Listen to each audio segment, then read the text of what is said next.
Bom dia, galera, tudo bom? Para quem não me conhece, acredito que a maioria daqui não me conhece, mas eu me chamo Sara. Eu faço doutorado em física, mais precisamente em astrofísica na UFC, né? E eu estou muito grata de poder passar esse curso para vocês, para a gente discutir bastante sobre isso, que apesar que é um curso introdutório de Python para físicos. Por que para físicos? Porque os exercícios que eu disponibilizei para vocês aqui são de física, mas nada impede que outra pessoa de outro curso possa fazer, porque o aprendizado é o mesmo, né? A linguagem é a mesma, né?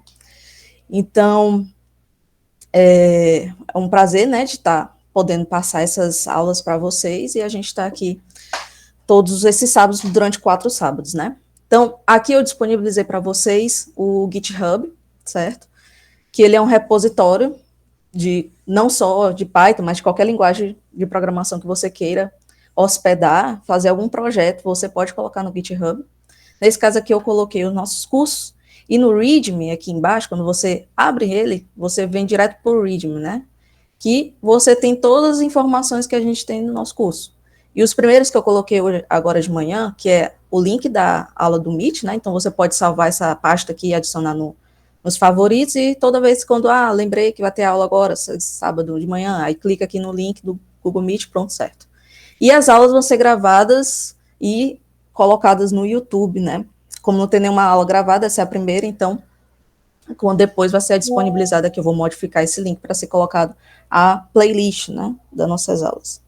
Então, as nossas aulas, elas são divididas aqui, em que cada dia vai ser um notebook diferente. Quando eu digo notebook, é porque ele está hospedado nessa pastazinha aqui, tá? Eu vou clicar aqui para vocês verem.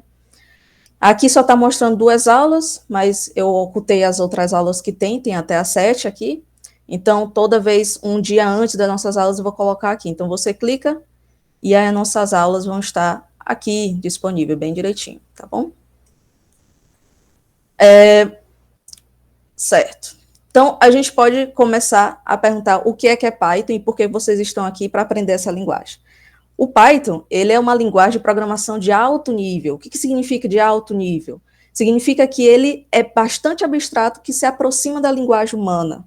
Então, ele não vai usar alguns termos tão computacionais, mas uma forma abstrata que você consiga entender. E como o inglês é uma língua universal, o inglês está presente o tempo todo dentro da linguagem de Python. Quando você, por exemplo, vai ver o comprimento, é len, vou importar alguma coisa, importe. Então, ele usa linguagens abstratas, que eu digo, mais próximos do humano, para que a máquina entenda, né? E ele foi lançado em 1991, então olha como é antiga, né? E a gente está aqui até hoje sendo uma linguagem, uma das mais populares hoje em dia, né? Junto com JavaScript, etc. Então, a linguagem Python, ela tem várias qualidades que fazem ela ser assim, porque a gente para pensar assim, por que a gente vai aprender essa linguagem? Uma delas é a legibilidade, que é justamente isso, que ela é fácil de compreender e fácil de ler. Então, a gente consegue simplificar o processo de aprendizado e manutenção. Outra coisa é que ela tem uma versatilidade muito grande, porque você pode aplicar em várias coisas que você quiser, por exemplo, desenvolvimento web, cálculos científicos, inteligência artificial, análise de dados e por aí vai. Então, quando eu falo que é um curso para físico, os exercícios que eu coloquei foi para física, mas normalmente você pode aprender e aplicar para a sua área em específico, uma área que você quer aprender, tá? Porque ela nada mais é do que, tipo, como ele é o Python é uma linguagem de código aberto, qualquer pessoa, inclusive você pode criar alguma coisa, alguma função, alguma biblioteca e deixar para as pessoas no público, né, para fazer o que vocês quiserem. Por exemplo, eu quero desenvolver alguma função que soma um número com outro número, né? Então você pode fazer isso e as pessoas podem usar essa tua função. Então é muito bom. Então a comunidade ela se ajuda muito. Por isso que se torna uma linguagem fácil e muito ativa na comunidade, tá? E o legal dela é que quando você instala um Python, acho que alguém perguntou lá no Instagram a respeito se poderia usar o sistema iOS, etc., aquela coisa toda. Pode, porque o que é que acontece? O Python, quando você instala na sua máquina, né, Por exemplo, eu estou usando agora o Linux, né? Ele já vem pré-instalado o Python para mim. Então, acho que no Windows você tem que instalar, mas é muito simples. Você vai lá no site oficial do Python, baixa tudo bem direitinho. iOS eu nunca mexi nesse sistema, então deve ser alguma coisa similar, eu não sei se vem pré-instalado.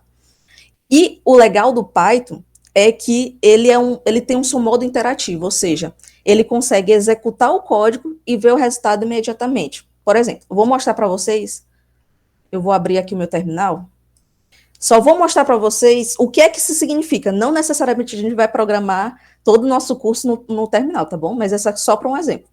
Digamos que eu vou iniciar o Python aqui pelo meu terminal, tá? Eu vou colocar Python 3, né? Que é assim que eu chamo. Então, na minha máquina agora, é o Python na versão 3.10.12. Tá? Não se preocupe, vocês não vão precisar baixar nada, tá bom? Isso aqui é só um mero exemplo do que eu quis dizer que ele pode executar e ver os resultados imediatamente. Então, tá vendo que ele está com os 3 tracinhos aqui? Então, é uma parte que vai ser executável. Então, eu posso somar igual uma calculadora.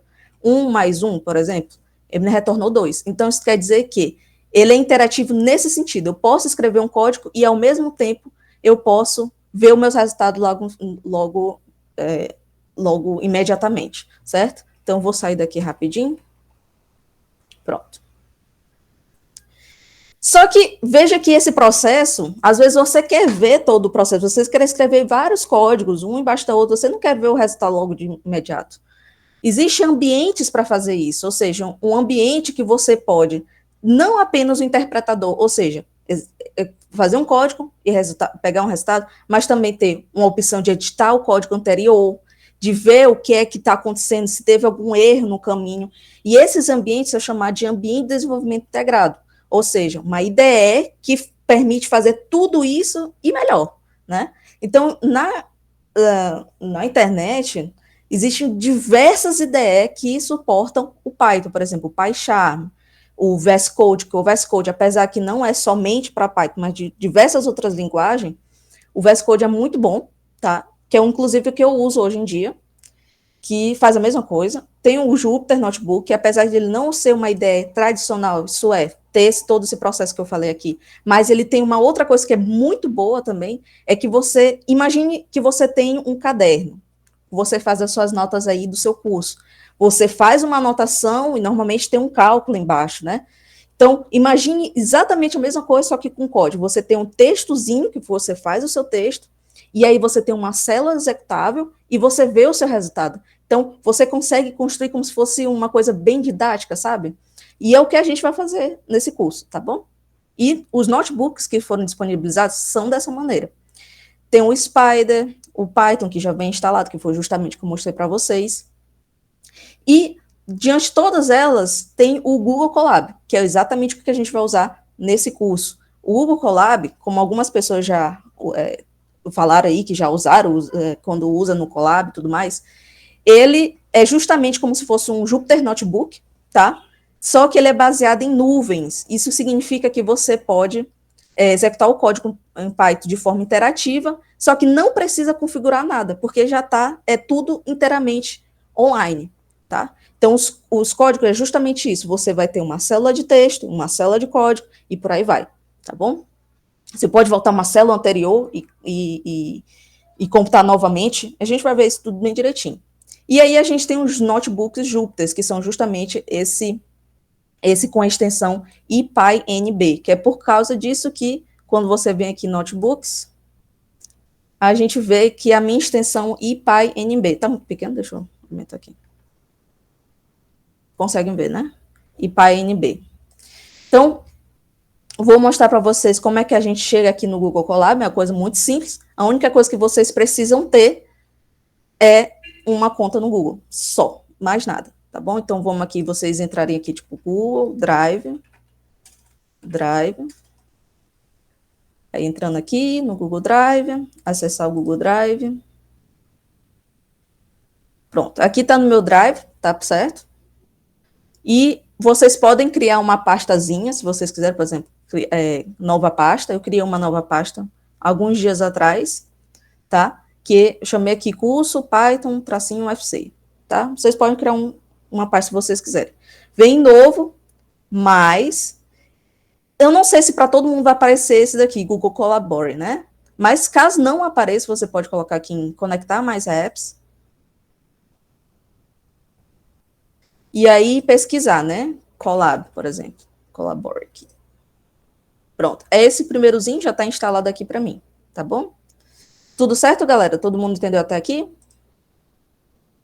Só dá um joinha, alguma coisinha assim, para eu entender que vocês estão pegando. Show. Então, vou criar aqui mais Google Colab. Certo. Criei.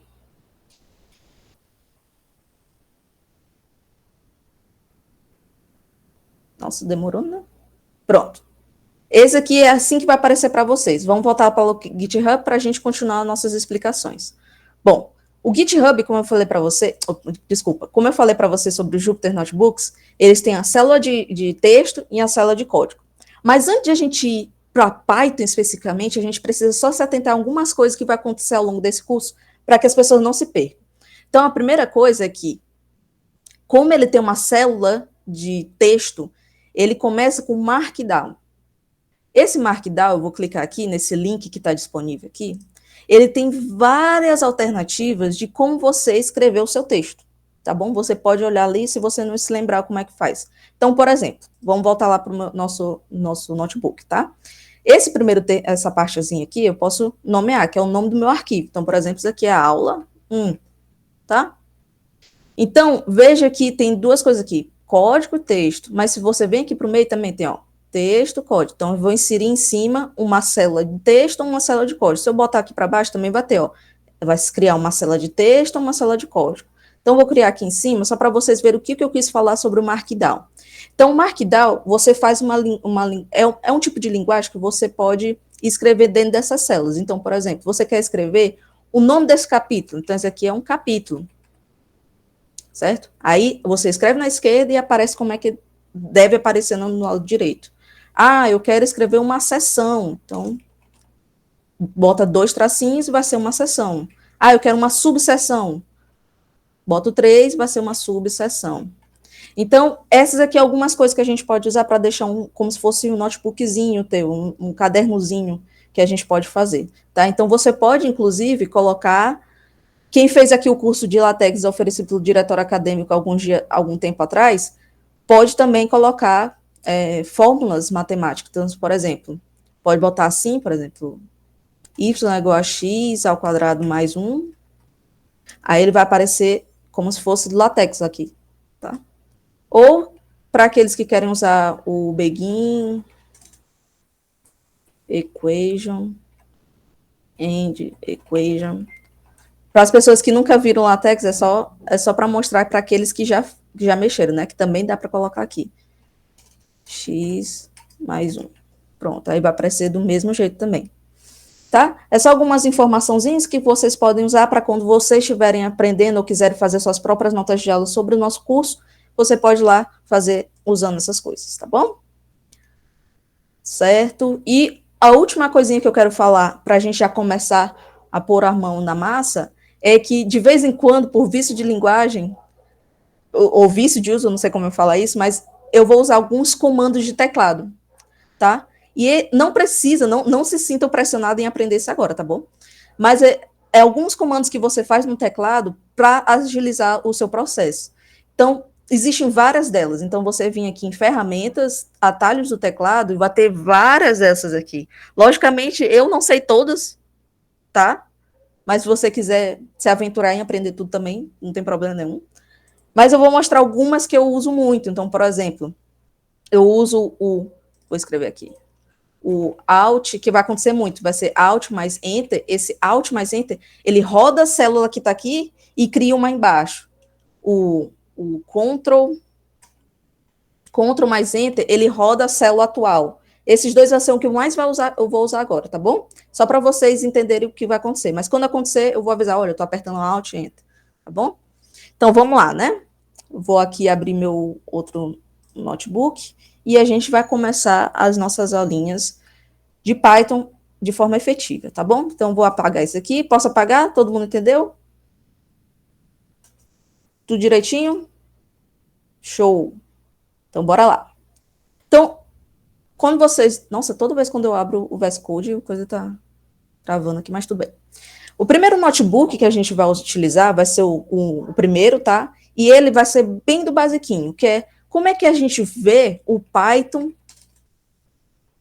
como uma calculadora básica, né? O que uma calculadora faz? Uma calculadora, ela vai te retornar alguma conta que você vai usar operações básicas da matemática, mais, menos, subtração, etc.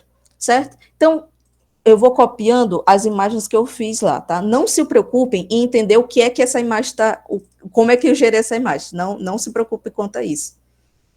Nossa, tá travando muito, mas enfim. Não se preocupe, isso aqui é só um HTML bonitinho para deixar a imagem desse tamanho. Não se preocupe em entender isso, mas é só para colocar a imagem. Caso vocês queiram colocar a imagem, é só vir aqui no... Meu Deus, está travando muito. Vocês vêm aqui e aí tem como colocar também links, colocar imagem, está tudo aqui, tá? Eu vou fechar. Então, beleza. Vamos usar o Python como uma calculadora básica.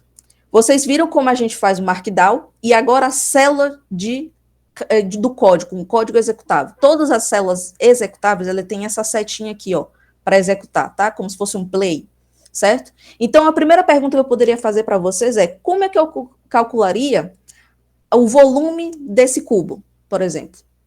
Então, o volume desse cubo, se eu fosse escrever à mão, seria, por exemplo, de uma forma mais simples, seria pegar o lado vezes o lado, vezes o lado. Concorda comigo? Eu pegaria e multiplicava o lado 3 vezes, né? Então, em Python, ele vai entender isso de como? Vai pegar o 2, por exemplo, nesse caso, nesse cubo é 2, vezes, é um asteriscozinho, vezes 2, vezes 2.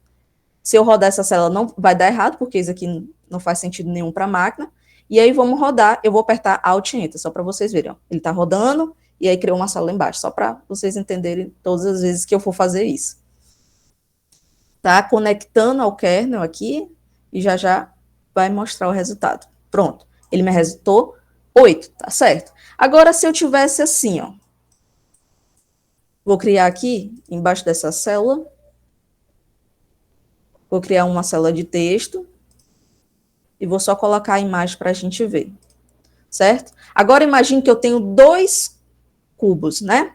Um cubo com 2 centímetros de lado e outro com 3 centímetros de lado. Aí, por algum motivo, eu pergunto para vocês, como é que eu somo o volume deles dois? Eu pegaria, que era a soma do... eu pegaria o volume do cubo 1 mais o volume do cubo 2, certo? Perfeito. E como é que a gente faria isso? A gente sabe que o volume do cubo 1 é 2 vezes 2 vezes 2, mais 3 vezes 3 vezes 3, certo? Vocês poderiam colocar, por exemplo, entre parênteses aqui, se você quiser também, ele vai entender que a multiplicação vai vir primeiro que a soma, tá? Então, se eu rodar aqui, Alt Enter, ele vai retornar 35. Então ele está fazendo tudo bem. Mas veja que, se eu perguntasse para você assim, poxa, mas eu tinha que repetir todas as vezes 2 vezes 2 vezes 2, 3 vezes 3 vezes 3, não tinha outra forma de eu chamar que esse primeiro aqui em verde é o primeiro cubo, e o em amarelo é o segundo cubo, por exemplo, a gente pode fazer isso chamando uma variável. O que é uma variável? Variável nada mais como você atribuir um nome para alguma coisa, para algum número, para algum valor, né? Então, a gente pode chamar assim de cubo, bota assim, vol do cubo 1 vai ser 2 vezes 2 vezes 2, por exemplo. Mas eu quero o do cubo 2. Então, você chama a variável e coloca um igualzinho. Esse igualzinho está dizendo que tu está atribuindo esse valor a esse nome, tá certo? Vamos para o segundo. Então, vol do cubo 2 vai ser 3 vezes 3 vezes 3. Eu vou rodar Alt Enter. Caramba, não aconteceu nada, não me retornou nada. Por que não me retornou nada? Porque eu estou simplesmente atribuindo um valor a uma variável. Não estou pedindo nada para ela. Mas agora, se eu chamar assim, vol do cubo 1, olha só o que acontece. Eu retorno aquele valor. Então, aquele valor está guardadinho dentro dessa variável. Então, eu posso chamar essa variável, lá no final do código, ela vai continuar sendo 8. Tá bom? A não ser que eu mude ela. Então, eu posso fazer brincadeiras como essa aqui, que o vol total, por exemplo, criar uma outra variável, vai ser a soma de outras duas variáveis. Então, vai ser o vol cubo 1 mais o vol do cubo 2. Vou rodar, não vai acontecer nada, mas eu posso chamar que o vol total é quem? 35. Então, ele reconheceu direitinho como é que faz a soma deles dois. E existem diversas outras operações que eu vou copiar aqui para vocês, da tabelinha que está lá no notebook. Vou criar aqui um texto, uma célula de texto, vou copiar aqui. É assim que se faz uma tabelinha aqui no Markdown. Não precisa também se desesperar se não entender, mas é só para mostrar para vocês aqui como é que se cria. Então, a gente tem várias outras simples para algumas operações. A adição, que a gente já viu, a subtração, ó, da mesma maneira, multiplicação, divisão, divisão inteira e exponenciação. Ah, então, por exemplo, eu poderia ter chamado aquele, já que é um volume, né? A gente pegaria o lado e elevasse ao cubo. Então, por exemplo, o volume do cubo 1 nada mais é do que 2, né? 2 elevado a 3. Vamos ver se isso retorna do mesmas coisas? Vamos ver, Alt, Enter. Opa, retornou, então tá certo. Vou apagar aqui. Então, o volume do cubo é 3, né? 3 elevado a 3. Show. Então, posso fazer isso. Então, a exponenciação está funcionando como deveria funcionar. Existem as outras operações, por exemplo, da divisão. Por exemplo, eu vou pegar algum exemplo aqui. Não vou pegar, não. Vamos usar aqui outro exemplo. Por exemplo, 40 dividido por 5. Vou apertar Alt Enter, ele me retorna 8. Ah, então tá certo. Se eu pegasse 45 dividido por 32. Alt Enter, vamos ver. 1,4. Ah, beleza. Ele está funcionando certo. Mas existe também a divisão inteira. O que é uma divisão inteira? Uma divisão inteira é quando você só pega a parte inteira da divisão. Então, por exemplo, nesse caso aqui, 45 dividido por 32, a gente pode ler 45, pegando a parte inteira de 32. Isso vai me retornar 1, que é justamente essa única parte aqui. Opa, pode falar, João. João? Oi, tá me ouvindo? Tô te ouvindo. Pronto, nessa parte, né, você estava mostrando aí pelo menos essas alterações mais básicas, né? E Uhum. também existe uma tecla, né? Ou se mais à frente a gente vai aprender, no caso, operações matemáticas mais complexas, por exemplo, um logaritmo. Vamos chegar lá, vamos chegar lá. Vamos chegar lá. Era Não só se aqui. preocupe. Vai chegar, vai chegar. Isso aqui é só para vocês entenderem aonde a gente vai construir, porque cada aula é uma construção para chegar no final, né? Então, cada aula vai precisar de uma aula anterior.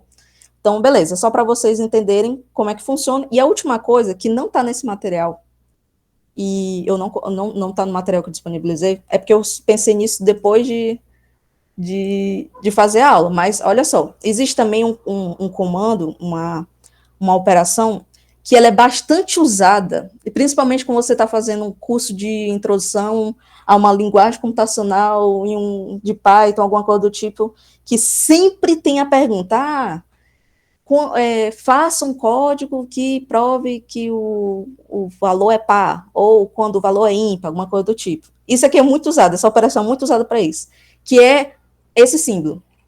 Esse símbolo deixa eu aumentar aqui, não sei se tá muito pequeno, deixa eu olhar aqui no... Tá todo mundo vendo, né, direitinho? Tá, pronto. Esse símbolo aqui, ele retorna um resto da operação. Então, por exemplo, quando eu pego 4 e divido por 2, ele vai me retornar 2, né? 2 com um pontozinho aqui, mas ele retorna aqui, certo que o valor é 2. Eu sei que 4 é divisível por 2, então o resto dele daquela divisão tem que ser 0. Concorda comigo? Então, se eu pegar 4 resto 2, ele vai retornar 0. Tá correto. Então, esse número é divisível por 2. Mas se eu pegasse, por exemplo, 5 resto 2, o que ele vai retornar? 1. Por que vai me retornar 1? Porque 5 não é divisível por 2. Então, ele vai retornar um resto daquela divisão 1. Então, isso aqui é muito bom para você, por exemplo, saber, esse número é divisível, é número par ou número ímpar. Mas só para deixar a título de curiosidade, vocês forem usar em algum momento, tá? Outra coisa interessante que é para finalizar essa aula 1 é a questão de que pode ter operações com atribuições combinadas. Como assim? Digamos que vamos lá ver, você se lembra que eu falei que eu posso pegar lá aquela variável e chamar ela em outro canto, né?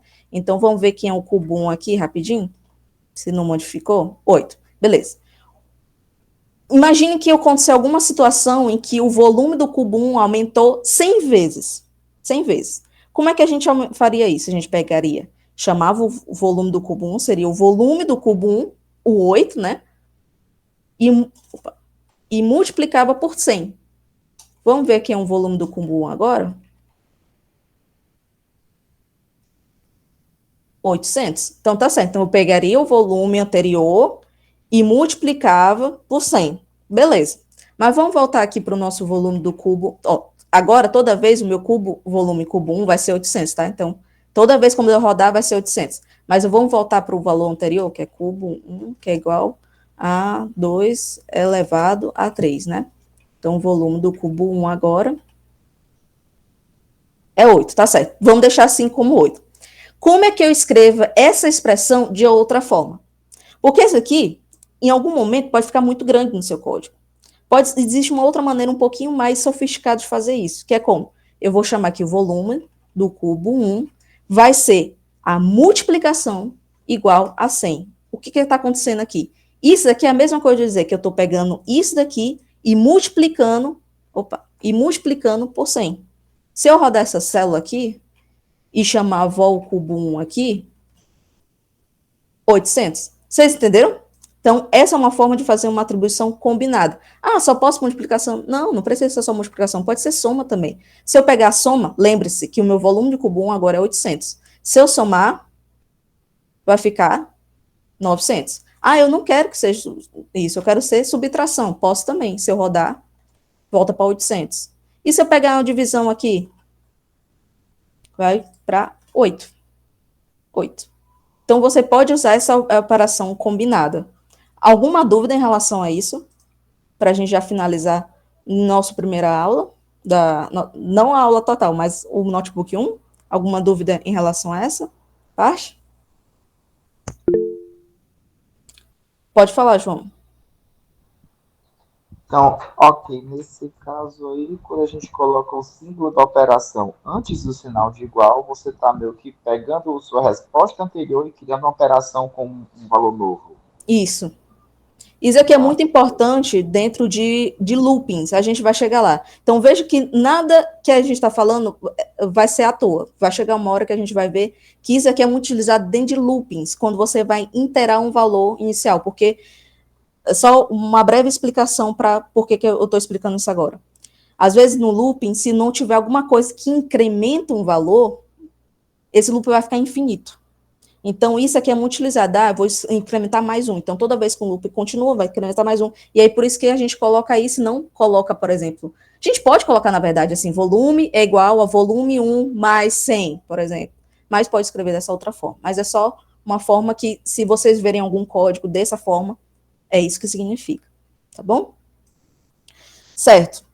Vamos para a aula 2, do notebook 2 agora. Que é justamente a pergunta do João, que é como é que eu faço, deixa eu só ver o nome aqui como eu coloquei certinho, pronto, como é que eu faço o Python como uma calculadora científica. Como uma calculadora científica, a gente precisa de ter outras coisas em mente.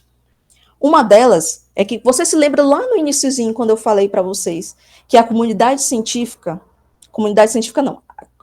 não necessariamente a científica, mas toda a comunidade que ajuda a construção do Python, criaram bibliotecas. Essas bibliotecas nada mais é do que um conjunto de funções. E a comunidade existem diversas bibliotecas que fazem diversas coisas diferentes, tá? E existem aquelas que são as mais conhecidas, tá? Então, para a gente fazer o Python como uma calculadora científica, a gente vai precisar dessas bibliotecas.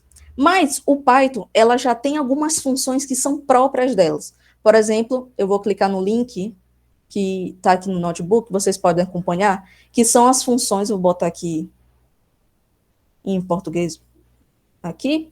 Então, o Python em si já tem algumas funções embutidas. Então, Aqui tem algumas funções embutidas que ele tem, não precisa instalar, não precisa chamar ninguém, ele já é próprio dele.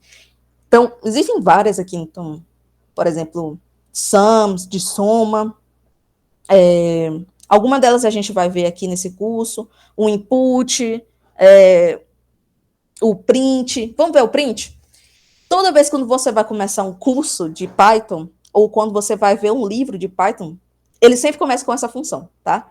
Essa função chamada print, certo? Estou aqui numa sala de executável. Essa função print, ela mostra algo que você escreveu. Ela imprime o que você está mostrando para ela. Então, a primeira coisa que a gente sempre começa é com Olá Mundo, né? Hello World, né? Então, se eu rodar essa célula, Alt Enter, todo mundo está pegando esse Alt Enter, né? Porque vai ter uma hora que eu não vou mais falar que eu estou apertando Alt Enter, só para ficar claro. Mas o que aconteceu? Eu escrevi aqui e ele me mostrou Olá Mundo. Então, quer dizer que se eu chamar aqui, o que está escrito entre aspas é um texto. Então, eu posso escrever o que quiser. Se eu rodar aqui, ele vai mostrar todo o meu texto. Então, o print é uma função embutida que está própria do Python, não precisa instalar nada. Mas, como falei anteriormente, a comunidade fez outras bibliotecas. E uma das bibliotecas mais famosas é o NumPy. Normalmente é a primeira biblioteca que você insere. Então, vou chamar aqui, olha só. Essa aqui é uma biblioteca do NumPy, vou clicar aqui só para vocês verem. O NumPy, ele é uma biblioteca fundamental para a computação científica em Python. O NumPy, ele tem muitas coisas que você pode fazer. Ele usa cálculos de matrizes, ele faz... Olá? Ouvi um barulhozinho. Nada, né? Certo. Então, o NumPy, ele serve para várias coisas, tá bom? E é uma biblioteca essencial para fazer qualquer cálculo. E o nome dele é o NumPy, né? Certo. Isso é importante porque a gente vai inserir algumas funções matemáticas que ele já tem embutido. Existem várias coisas que eu não sei todas elas, porque a gente tem que ficar vendo aqui a documentação para ver o que ele tem embutido, né? Mas ele aqui tem várias funções trigonométricas, certo? Funções hiperbólicas, de arredondamento, soma, produto, diferença, exponenciação, logarítmicos, aqui direitinho. Tá travando muito, não sei por quê. Funções especiais, enfim, várias outras operações aqui, tá bom? Como é que eu chamo essa biblioteca? Como eu falei para vocês, o Colab, ele já tem várias coisas já feito o download nele, já tem tudo instalado, você não precisa baixar nada. Mas se você for baixar, por exemplo, o Python na sua máquina, baixar, por exemplo, a Anaconda, que não está incluso nesse curso, mas vocês forem atrás, procurar como é que eu instalo na minha máquina, você vai eventualmente ter que instalar essas bibliotecas. Mas isso aí é um tópico para outro momento, e se vocês quiserem perguntar no final do curso, vocês podem auxiliar como vocês instalam na máquina de vocês. Mas o Colab, por ser uma coisa online, não precisa instalar nada, certo? Então, o NumPy já está dentro do Colab. E como é que eu chamo esse cara? Vou escrever em português em como é que eu faria isso. Seria, por exemplo, olha, Python, importe para mim a biblioteca NumPy. Isso que eu quero. Importe a biblioteca NumPy. Como é que eu escrevo isso? Já que a gente falou que é uma linguagem de alto nível. Ela se aproxima do inglês. Então, você importe NumPy. Pronto. Vou tirar essa primeira célula que ele não vai reconhecer o que é e rodar. Quando rodar, opa, legal, ele disse que reconheceu e está tudo certo. Então, eu posso utilizar o NumPy, essa biblioteca que tem várias funções, chamando alguma função específica. Então, por exemplo, o NumPy, eu chamo como? Boto um ponto e depois do ponto vem alguma coisa, né? Então, tem várias opções, né? Tanto que aqui apareceu para mim, sem ter apertado nenhum botão, o Colab me mostrou que existem várias opções, né, de coisas que eu posso fazer. Inclusive, não só funções tem nele, mas também constantes. Então, por exemplo, se eu colocar o pi aqui e rodar, ele me vai retornar o valor de pi. Olha que legal. Então, eu não preciso escrever pi fazer uma variável pi igual a 3,14. Não preciso fazer isso. Certo? Ah, mas eu tenho que escrever NumPy toda vez eu tenho que escrever esse nome. Não, não precisa. Existe uma forma melhor de você fazer isso, chamando um apelidinho, algum nomezinho que você quer chamar ele. E o mais usado, eu vou botar import NumPy as, ele já está me dando uma dica, NP. Mas se eu não quiser NP, posso chamar de N? Posso chamar de N. Posso chamar de P? Posso chamar de Ricardo? Posso chamar de Ricardo, não tem problema. Essa é só uma forma de chamar um NumPy para que ele seja reconhecido em algum canto. Então, ele vai ser chamado de NumPy agora. Então, vamos escrever a mesma célula anterior? NumPy.py. Se eu rodar, olha, ele me retorna. Então, ele reconheceu que toda vez eu vou chamar o NumPy de NP. Tudo certo? Eu vou voltar aqui para a tela para ver. Tudo certo, né? Perfeito. Alguém levantou a mão. Quem foi? Diga aí. Ah, show, show. Beleza. Perfeito, galera. Então, é assim que a gente chama. Vou chamar um nomezinho para ele. Mas eu poderia também chamar alguma função específica. Por exemplo, eu quero que o pi seja sempre pi, por exemplo. Eu não preciso chamar np pi. Eu posso fazer assim, ó. Eu vou escrever em português para vocês. De NumPy, importe pi, por exemplo. De NumPy, importe pi. Então, daquela biblioteca, eu quero que importe isso. Então, isso vai ser chamado de from NumPy, import pi. Vou apagar aqui e vou rodar. Ele rodou, deu certo. Então, se eu chamar só pi aqui, ó, que legal, ele me retornou exatamente pi. Então, essa é uma outra forma também de fazer isso, certo? Ah, mas, Sara, eu não sei, eu queria criar uma função minha mesmo, uma função que, sei lá, fizesse a soma de 2 números, por exemplo. Ah, você pode criar uma função sua própria e colocar dentro de um ambiente executável.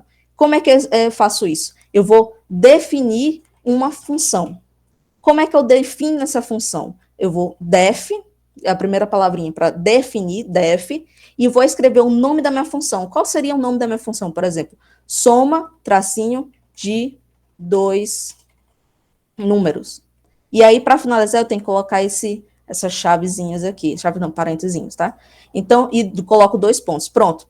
É assim que eu defino uma função. Então, def, e coloco o nome que eu quero, que esse nome é quem? É exatamente como se fosse o pi. E quando ela for chamada, ela vai fazer alguma coisa, certo? Então, o nome da minha função vai ser soma de 2 números. Então, por exemplo, aqui dentro, eu tenho que colocar, vai ser, tipo, o valor, algum valor, e vai somar com outro. Mas pense comigo. Eu tenho que colocar alguma coisa que a pessoa que vai usar minha função, ela precisa inserir os 2 números, né? Porque, querendo ou não, ela quer somar os 2 números dela, não os meus números. Então, aqui dentro do parênteses, eu vou colocar algo chamado de parâmetros. Dentro desses parâmetros, são os valores que eu quero. Então, por exemplo, a soma do número A com o número B. Então, o que está acontecendo aqui dentro? Aqui dentro, eu estou esperando que a pessoa que está escrevendo, usando minha função, ela espera o valor A e o valor B. O que eu vou fazer com ela? Eu vou retornar, eu vou mostrar para ela A mais B. Galera, eu não sei se ficou confuso, mas confirme para mim se vocês entenderam exatamente o que aconteceu aqui. Eu vou voltar aqui para o Meet para vocês verem. Todo mundo entendeu exatamente o que eu falei aqui?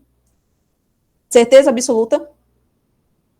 Perfeito. Então, eu estou esperando aqui. Eu vou mostrar um exemplo para vocês, tá? Eu vou apertar Alt Enter, não vai acontecer nada. Só ficou salvo que existe uma função que eu criei. Se eu chamar, por exemplo, soma de 2... Opa, pode falar, Daniel. Quando você colocou ali acho que a linha 33, eu poderia substituir essa linha 33 por pi igual a np.pi, e aí seria essa variável pi que eu criei agora, ficaria gravado o valor de pi da NumPy? Não sei se... Tipo assim, as np que tu tá chamando, tipo, outra coisa? Não, quando a gente colocou lá que a gente podia pegar tipo uma variável e atribuir um valor Né? Ah, saquei, entendi tua pergunta. Perfeito. Essa pergunta é muito interessante porque justamente isso, eu poderia criar uma outra. Eu vou rodar aqui para vocês. Se eu chamar isso aqui, 3.14, ele me rodou. Vamos ver quem é o pi? Ele me retornou. Então, isso é muito. Assim, eu particularmente não gosto quando faço isso aqui. Ó. Eu vou importar uma constante, por exemplo, alguma função, que eu poderia modificar em algum canto, porque você perdeu a informação de quem é esse cara aqui. Então, é sempre bom não importar diretamente uma função ou uma variável específica. Sempre é bom importar desse jeito aqui, como import numpy as np. Mas agora nessa linha 37, apagando esse 3.14, eu podia colocar o np, pi, eu acho que é np.pi, isso. Pode, só que aí o que acontece? Ai, eu não defini anteriormente isso aqui, deixa eu retornar. Agora eu poderia, ó, posso fazer isso. Ó. Posso fazer isso também. Entendeu? Do jeito que eu falou. Posso fazer sim. E aí toda vez pode chamar ela. Tá certo. Perfeito, perfeita colocação. Vamos voltar para cá. Então, tá aqui a nossa definição. Ah, perfeito, tá certo. Estou lendo aqui os comentários. Show. Vocês entenderam a pergunta dele? É que se eu posso chamar, por exemplo, uma variável que eu estou chamando num pai, inserindo dentro de uma variável que eu quero aqui, chamar de pi. Fica gravado assim. Fala, Raimundo. Ou fala, Célio. Raimundo também, né? Bom dia, Sara. Bom dia. Então, uma dúvida sobre funções aí. Por exemplo, obrigado que, tipo, eu tenho uma função que tem, sei lá, vai me retornar um valor que depende, sei lá, de 9, 10 valores. Tem problema eu colocar 9, 10, 12 valores como argumento nessa função? Ou é desnecessário? É uma dúvida que eu sempre tive mesmo, porque eu mexo com uma função meio grande, sabe? Às vezes eu não sei. Tu diz aqui de parâmetros, tipo 12 parâmetros. Certo. O que acontece? Se você botar parâmetros a mais, por exemplo, se eu quiser colocar aqui, ó, soma de 2 valores, eu botar soma de 2 números, né? Se eu chamar de 3, 4 e 5 aqui, ele vai me retornar um erro, porque ele está dizendo que ele foi dado, era para ser colocado 2 argumentos, mas foi dado 3. Então, você tem que obrigatoriamente colocar aqui dentro que cada valor que tu queira colocar tem que ser, a não ser que seja um valor que você não necessariamente bote. Por exemplo, bote... não, tem que colocar necessariamente todos os valores que tem aqui, que você quer, por exemplo, os 12 parâmetros, mas que você vai usar esses 12 parâmetros, tá? A não ser que aconteça algo mais ou menos assim, ó. Eu vou colocar um outro valor que seja 5. Eu estou atribuindo como padrão que o meu C vai ser 5. Se eu rodar essa célula aqui, e só colocar 3, 4 aqui, e rodar essa célula, ele vai me retornar 7. Ele funcionou. Por que ele funcionou?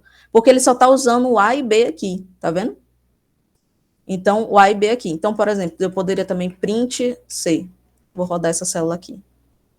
Então, só para explicar, gente, não sei se vai ficar muito confuso, mas é só para explicar a pergunta dele. O meu 5 vai ser esse valor aqui, e vou retornar, aperto 5, vai mostrar. Pronto. O que aconteceu aqui? Ele está me mostrando, eu estou atribuindo como padrão um outro valor qualquer, que seja 5. E esse meu 5 vai ser mostrado. Você se lembra que o print, ele mostra uma função, algum valor, alguma coisa. E aí ele vai me retornar a soma dos 2 primeiros valores. Ok, beleza. Então, o que minha soma está fazendo? Ele está somando 3 com 4, mas eu não estou colocando outro parâmetro. Só estou chamando que o parâmetro vai ser C. Mas se eu mudasse o meu valor de C para 10, por exemplo, agora o meu print vai ser 10, certo? Então, toda vez que você, por exemplo, quer ter 12 parâmetros dentro da tua função, tu tem que colocar eles, a não ser que esses parâmetros sejam parâmetros com algum valor padrão, certo?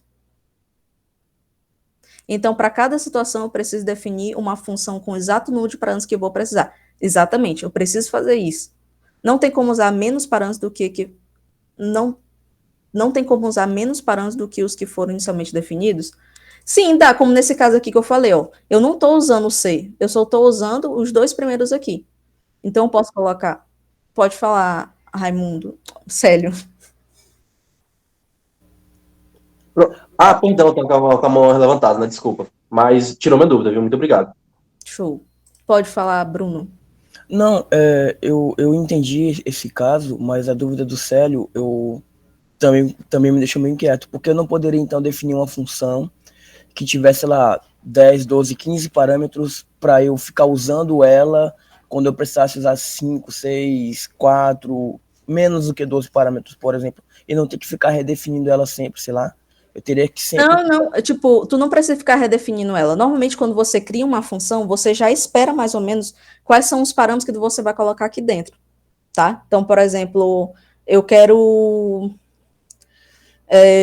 sei lá, que aqui tenha 12 parâmetros, mas esses outros parâmetros eu posso deixar ele fixo, certo? Ou posso não botar nada aqui dentro, certo? Por exemplo, none.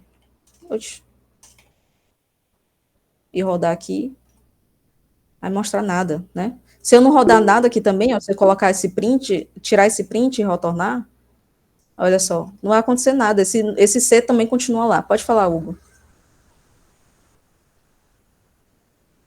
Hugo?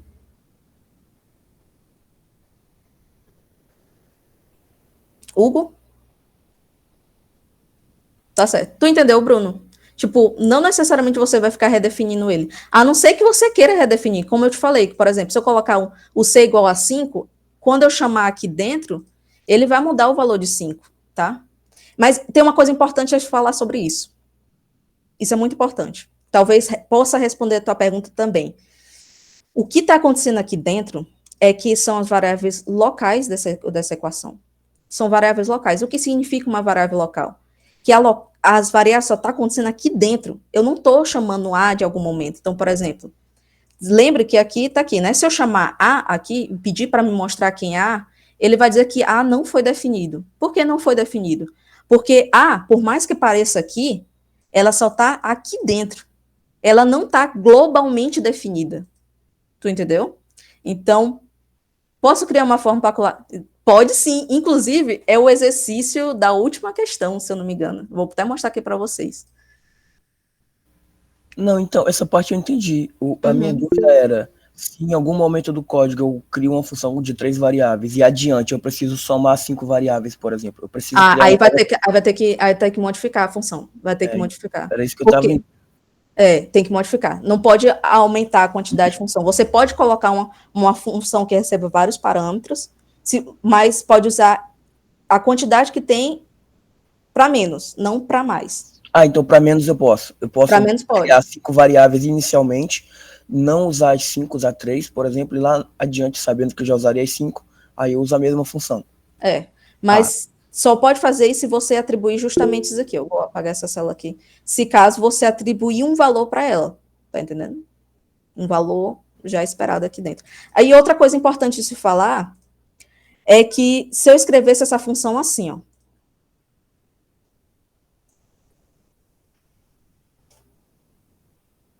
Ele me retornou um erro.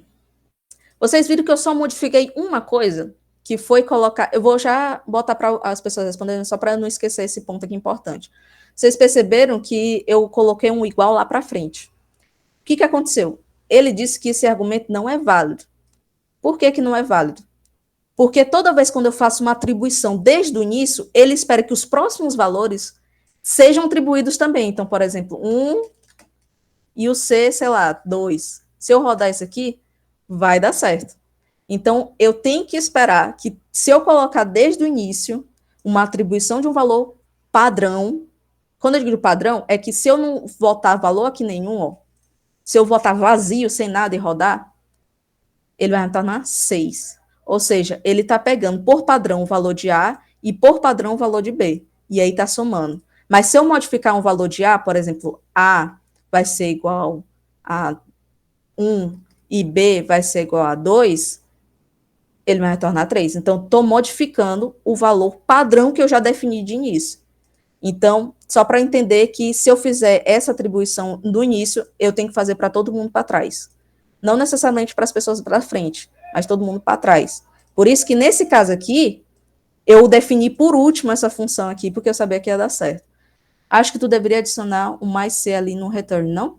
Pode ser, posso adicionar mais C aqui também, não tem problema. Era só para mostrar, Porque aí, no caso, seria a soma de 3 números, né? Soma de 3 números. Então, a soma de 3 números, nesse caso aqui. Quanto é que vai retornar, galera? Eu defini A, defini B, mas não defini C. Quanto é que eu retorno daqui? E aí? Bora, pessoal, rapidinho.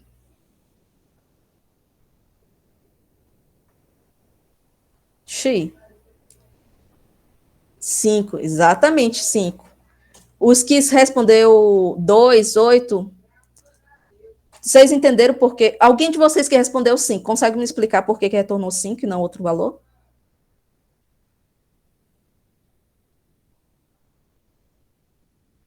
Pode abrir aí o áudiozinho e falar ou digitar. Pode falar, Felipe. Bom, nesse caso aí, acho que é porque, por mais que você não tenha especificado C, tipo, ele pegou o valor já atribuído anteriormente, não foi isso? Isso. Vai retornar 5 porque 2 já está definido. Exatamente isso. Então, é justamente isso. Eu modifiquei 2 valores, A e B, e aí ele só usou o padrão, porque o meu padrão está lá. Opa, deixa eu apagar aqui. Inclusive, galera, só uma outra coisa que também não está no material, é importante porque às vezes vai aparecendo dúvidas e também para fazer o que o camarada solicitou, eu poderia definir uma função da seguinte maneira: def até 5, retorno dessa forma. Não precisa nem necessariamente igual a 0, viu? Não precisa botar desse jeito, não. Soma até 5, ele soma apenas 1, 2, 3 e chama. Poderia também fazer isso, mas também não precisaria colocar. Pronto, poderia ter colocado 0 mesmo, para ele colocar o 0. Pronto, perfeito. Perfeito. Muito bom, Vitor. Vou copiar e mostrar para vocês o que ele está fazendo aqui, tá bom? Ele def, olha só, define 0 porque é o elemento neutro na lição. Pronto, perfeito. São soma até 5. Então, ele botou assim, ó. Vou copiar esses aqui. E chamou isso aqui. Então, ele vai retornar a soma de A mais B mais C mais D mais E. Vou apagar isso aqui e vou rodar aqui. Aí ele falou assim, soma até 5. Aí ele chamou 1 em 2.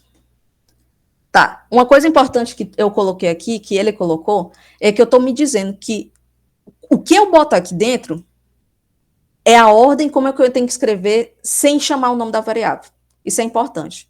Porque se eu rodar aqui, ele está chamando que A é 1 e B é 2. E o resto é tudo 0. Se eu rodar, ele vai mostrar 3. Perfeito.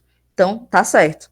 Mas acontece que se eu quisesse que o C e o D fosse 1 e 2, e não A e B, nesse caso, eu faria essa aqui, ó, que é a soma até 5 de C é igual a 1 e de D é igual a 2. Se eu rodar, ele me retorna 3.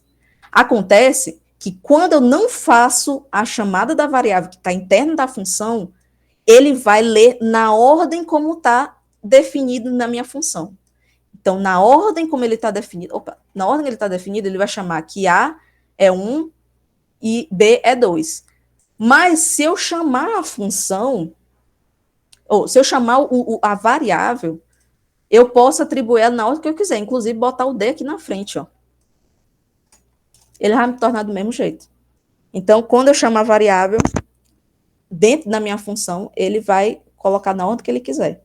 Mas se eu não chamar variável nenhuma, nome de variável nenhuma, ele vai chamar na ordem que ele está. Tá bom? Alguma dúvida? Muito boa, Vitor. Pode falar, Daniel. Eu só queria tirar uma dúvida. Nessa última linha, eu só podia colocar o print para eu ver se o A ainda continua dentro. É porque eu queria saber, porque na sua função, coloca todos os valores igual a 0. Aí na linha 65, o A fica 1, né, e o B fica 2. Eu queria saber se na 67 o A é 0, ou o A é 1 e o B é 0, o B é 2. Eu não sei se você conseguiu entender o que eu quis dizer. Pronto, eu adicionei aqui na hora que tu estava falando um print com A, com B, com C, com D e com E. Isso mesmo. Vou rodar aqui e vou rodar linha por linha para ver o que acontece. Ó, ele me disse que o A e o A é 1, o B é 2 e os outros são 0. Vamos rodar isso aqui para ver o que acontece. Que o A é 0, o B é 0, o C é 1 e o D é 2 e aqui outro é 0. Então, quando a gente chama a função, ela não modifica a variável que eu defini antes, né? Ela só modifica dentro da chamada da função, né? Exatamente, justamente porque é uma função local e não uma função global. Que se eu definisse A globalmente, ele chamaria esse A e eu colocasse o A aqui dentro. Mas ele não modificaria a função lá dentro da função. A variável dentro da função. Pode falar, Ednei. Opa, bom dia, tudo bem? Bom dia, tudo bom? Por gentileza, você poderia voltar ali na 63? Aqui? Isso, e na 60, onde originou aí, acho que é a 55, e você Certo. colocar o print para a gente acompanhar nas linhas seguintes, o que você fez agora? Pronto, para fazer do mesmo jeito? Tipo, print, A e B e C isso, aqui, né? exatamente. Só para dar uma olhadinha. Tá bom, vou rodar aqui. Obrigado. Esse aqui nada. Tem alguma sugestão de número que eu vou ter que chamar a função aqui de novo? Aqui, 2 números aqui. Não, qualquer. Botar 1 e 2, tá bom? Pronto. Então, vai me retornar 1, 2 e 5, e o retorno A e B. Vamos botar esse aqui, o print, né? A, B e C. Vou rodar essa célula. Então, ó, A vai ser 1, que agora eu modifiquei. Lembra que era como padrão 5, mas eu modifiquei para 1. O B é 2, tá certo? E o C continuou como padrão 2. Certo? Muito obrigado. Nada. Todo mundo entendeu, galera? Essa partezinha aqui. Show. Muito boas essas perguntas. Diga lá, Ivo. Eu tenho uma dúvida só em relação a, por exemplo, como tem um dos exercícios que é fazer uma fórmula com a fórmula de Bhaskara, às vezes a gente pode, por exemplo, ter que colocar duas equações diferentes, por exemplo, fazer uma equação para uma função, né, para o delta, e depois uma função para a fórmula de Bhaskara. Uhum. Daria para mim emergir, ou tipo, fazer uma espécie de composta entre elas, para, tipo, fazer uma após a outra. E, além disso, como é que eu poderia fazer para rodar as linhas, tipo, em total, em vez de uma por uma, para ficar um processo mais prático? Como assim, linha por uma? É porque estava apresentando e tinha que apertar o play para cada linha. Não teria um atalho que rodasse elas já e atualizasse novamente? A não ser que tu rode tudo de uma vez só. Por exemplo, você vem aqui em ambiente de execução e tem aqui, tipo, executar tudo. Sim, mas aí executaria as células lá de cima e demoraria. Sim. Aí ele retornaria um por um. E por isso que é legal fazer por Jupyter Notebook, justamente por isso, porque você consegue ver essa interação entre o resultado e o valor. Mas não necessariamente você toda vez tem que rodar isso. Você poderia definir. Existem algumas práticas, né? Você define as funções lá em cima, e aí você chama essa função lá embaixo. Enfim. Pode sim. E enquanto isso, eu vou fazer o seguinte: vou resolver um exercício que eu coloquei já feito no notebook, e eu vou tentar modificar ela para tentar responder a tua pergunta também. Aí, se tu me diz depois se deu certo ou não, tá bom? Certo, obrigado. Nada. Juan, pode falar. Acho que tu tá com a mão levantada há um tempão e eu nunca tinha visto. Falei lá. Não, é que eu gostaria que você só repetisse a última explicação, essa soma até 5, que eu acabei me perdendo aqui, eu não vi. Pronto, foi uma ideia do Vitor. O Vitor, ele falou assim, que surgiu uma pergunta que, eu queria definir uma função que recebesse 5 parâmetros, até 5 parâmetros, só que não necessariamente eu vou definir os 5 parâmetros, assim, eu queria, por exemplo, nesse caso aqui, então ele vai definir a soma até 5. E aí ele fez o seguinte, ele chamou para cada variável o valor 0, tá? Por exemplo, eu vou só copiar aqui, né, só para... E aí, o que acontece? Quando eu faço isso, eu tenho que colocar os 2 pontos, e ele vai quebrar automaticamente. Ele vai retornar a soma de todo mundo aqui. Vai retornar a soma de todo mundo. Return. Tá? E aí, você faz essa função. Então, toda vez que, por exemplo, eu vou definir... O primeiro ponto que a gente fez foi, se eu não tiver chamando o nome da variável, porque eu sei que o variável recebe A, B e C. Deixa eu só dar uma olhada aqui. Uma coisa que eu não mostrei para vocês que pode dar certo. Você se lembra das funções embutidas aqui do Python? Ele tem o help. Cadê o help? Aqui, ó, o help. Tá? Esse help é muito interessante quando você não sabe o que a função faz. Então, por exemplo, eu botar help soma até 5. Vamos ver o que ele vai me retornar. Pronto. Eu não coloquei documentação nenhuma. A gente vai aprender isso depois, tá bom? Porque a gente tem que saber o que uma string, essas coisas todas. Então, eu não estou colocando. Mas o help, ele está me mostrando que é uma função que recebe isso.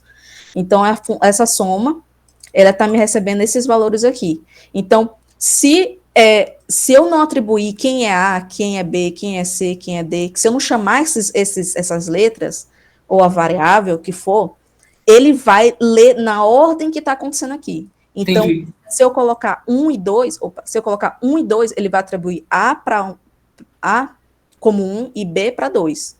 Aí, se eu rodar essa célula, ele vai retornar 1, 2, que a gente chamou aqui do print, ele vai chamar 1, 2, e todos os outros vai ser 0.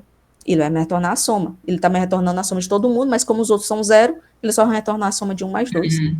Agora, se eu definir alguma letra aqui dentro, não importa a ordem que esteja, eu posso definir. Então, por exemplo, eu defini D primeiro e C primeiro, tanto que quando você vai fazer o print, ele vai mostrar 0, A, B, C, D e E. Ele vai colocar na ordem, só que com a definição das outras. Porque só está na ordem sim, porque eu defini a ordem no print aqui. Como sendo A, B, C, D, certo? Sim. Tá bom? Obrigado. Nada. Então, alguma outra dúvida?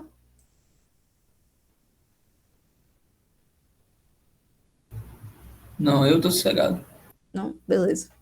Existem outras coisas também que eu gosto muito, como vocês vão ler, se vocês forem ler, né, o README, né? Apesar de ser uma aula introdutória do assunto básico, tem muita coisa que pode fazer além disso, né? Pode falar, Augusto. As variáveis podem ser colunas do Pandas, no caso? Pode ser uma coluna do Pandas, pode ser. Se eu já falei sobre Pandas, não, Pandas é o último assunto da última aula, viu? Inclusive, se vocês quiserem dar alguma sugestão de um dataset para a gente trabalhar, porque como eu sou da astrofísica, a primeira coisa que eu penso é sempre buscar alguma coisa de planeta, exoplaneta, alguma coisa do tipo. Aí eu tenho que pensar, tem galera que mexe com outras coisas também, né? A física é muito vasta. Então, se vocês quiserem dar uma sugestão de um outro dataset que vocês querem que a gente mexa na hora, pode ser. Dataset é um conjunto de dados, tá? Pois é. Então, o primeiro dataset que eu pensei foi os planetas do sistema solar. Então, tipo, eu sou muito enviesada. Tem que ser algum dataset que eu nem entendo o que é que tem lá. Mas a gente tem que mexer, né? Bom. Sim, o que eu ia falar? Sim, as funções, elas têm algumas coisas que, se vocês forem atrás um pouquinho, vocês vão encontrar que funções em si, elas são muito utilizadas o tempo todo. E uma das coisas principais que a gente tem que usar a pergunta que a gente pode fazer é, quando é que você usa uma função? Quando você repete muitas vezes a mesma coisa. Isso é muito importante, porque se alguma coisa tá, tipo, repete, você tá usando a mesma coisa o tempo todo, pensa assim, eu podia usar uma função aqui. Então, é muito bom quando fazer isso. Deixa eu ver o que Ismael falou. Dados sobre empresas seria uma boa, de repente algo com estoques ou os famosos diretórios públicos de visualização de filmes. Boa, pode ser de filmes também. Vocês podem mandar aí depois outras sugestões e aí eu vou selecionar a melhor, né? Com o meu critério, né? Mas se tiver de astrofísica, eu serei enviesado, né? E não pode ser de astrofísica. Dados de... Ah, meu irmão, não pode fazer isso, não. Eu criei uma biblioteca desse negócio, mas acabei apagando, porque eu, enfim, me estressei com a minha biblioteca. Mas, enfim, as funções, elas são ótimas quando você repete muitas vezes a mesma coisa, tá bom? Então, tente pensar nisso. Você está fazendo seu código, aconteceu algum momento em que você precisa fazer isso, faça. Funções são muito importantes, tá? Determinação da função Planck. Pronto. Existem bibliotecas para isso, que apesar de não estar incluso nesse curso, mas o SciPy é uma biblioteca ótima, que inclusive eu falei para o Célio que, como algumas pessoas aqui, elas trabalham com EDO, elas trabalham de distribuições de probabilidade, de densidade, etc, etc.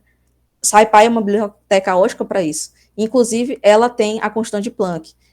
A outra que eu uso muito é o AstroPy, que é uma biblioteca de astrofísica, né? Então, tem várias coisas lá, inclusive a constante, né? Se eu não me engano, é constante, aí você coloca a constante de Planck, etc. Mas existem bibliotecas que fazem isso para mim. Mas, se você não souber, crie, né? Se você não souber, crie. Pode falar, Célio. Nossa, Sara, vou interromper aí, mas eu tô com uma dúvida agora, questão do importe. Tipo, beleza, quando a gente tá trabalhando com códigos mais leves, a gente não se preocupa muito, mas quando é um código mais pesado, acaba que qualquer coisinha influencia no poder computacional. Aí, tipo, importar uma biblioteca inteira ou importar somente uma função da biblioteca, tipo, tem diferença em poder computacional? De verdade, não sei tem diferença, assim. Pronto, tem. Eu não recomendo importar, por exemplo, importar desse jeito aqui, import, eu vou já te responder, Ednei. Import NumPy SNP. Eu estou importando a biblioteca como NP. O que acontece? Eu vou mostrar para vocês aqui. Eu vou mostrar para vocês. Peraí, eu vou abrir.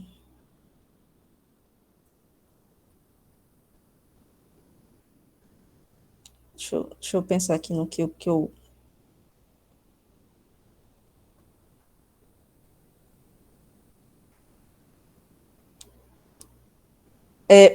Vai ser um pouquinho feio, tá? O que eu vou mostrar para vocês, mas só para explicar uma coisa mais rebuscada para a resposta que eu vou dar para o Célio, né? E antes disso, eu vou resolver. Ednei, vamos ver a construção. Sim, na próxima aula. Esse aqui é um código que eu estou fazendo, tá? Não está completo.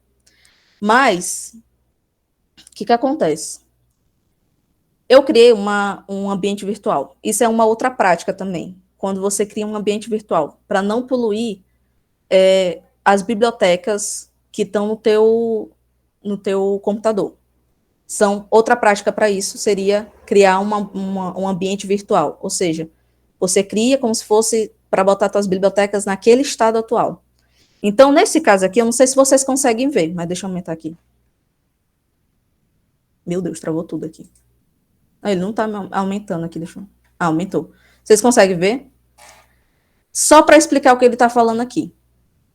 Eu instalei, não vou explicar como eu instalei, mas eu instalei uma biblioteca, certo? Nesse ambiente virtual. Quando eu instalo a biblioteca nesse ambiente virtual, ele vai ser alocado dentro de uma pasta. Por exemplo, tá vendo o AstroPy? O AstroPy foi instalado e foi colocado uma pasta dentro dele. Tá aqui a pasta. Essa pasta tem várias coisas aqui dentro. Inclusive, por exemplo, cadê o que eu tinha falado para vocês? O constante. Aqui, ó, tá um constante, tá aqui, tá vendo? Então, quando eu baixo e instalo, seja num ambiente virtual, seja dentro da biblioteca no teu computador em geral, ele vai criar uma pasta. Então, toda vez quando eu faço import AstroPy, ele está chamando essa pasta inteira. Certo? Se eu falar assim, import from AstroPy, import constantes, ele está abrindo essa pasta aqui. Tá certo? E aí você pode usar alguma função que está aqui dentro. Então, não necessariamente vai fazer um custo computacional, porque já está tudo lá dentro, entendeu? Ele já tem tudo instalado. Agora é diferente você fazer isso daqui. From NumPy, importe tudo. O que acontece quando eu faço isso? Imagine como se fosse daqui do AstroPy, tá? Ele está importando exatamente para o seu script, para as tuas coisas, ele está importando tudo que tem dentro da tua... Bom, deixa eu procurar o NumPy, só para a gente ver aqui. NumPy, aqui, ó. Ele está importando tudo o que o NumPy tem. Isso é muito ruim. Por que é ruim? Porque nem eu, nem você, eu acho que nem o cara que escreveu o NumPy, a comunidade, né, o grupo de pessoas que escreveram o NumPy, sabe quais são todas as funções que tem do NumPy. Então, se acontece que se eu escrever pi aqui, eu vou escrever outro que a gente não definiu, por exemplo, o cosseno de npi, por exemplo. Opa, eu vou nem colocar assim, eu vou colocar assim, ó. Ele me retornou. Por que ele me retornou? Porque ele está me importando tudo no NumPy, inclusive o cosseno, o pi, o seno, todas aquelas funções que a gente tem aqui, ele está inserido. Só que você não sabe, às vezes você pode definir uma função ou uma variável que seja do mesmo nome daquela função, aí você perde por completo. Então, não é recomendável fazer isso, porque além de aumentar o poder computacional, a memória do seu script, porque ele está colocando tudo que o NumPy tem, todas as variáveis, todas as funções estão aqui, ó, puf, botou. Aí é ruim. Mas se você definir a função e chamando a biblioteca, biblioteca, aí tudo bem. Entendeu? Então, fazer isso, não faça isso. Tá bom? Te respondeu, Célio? Célio? Respondeu sim, viu? Muito obrigado. Show. Agora deixa eu voltar aqui para o script. Ai, caramba. Deixa eu ver aqui. Nossa, tá travando muito, galera. Nossa, que isso? Deixa eu voltar aqui para a tela de novo.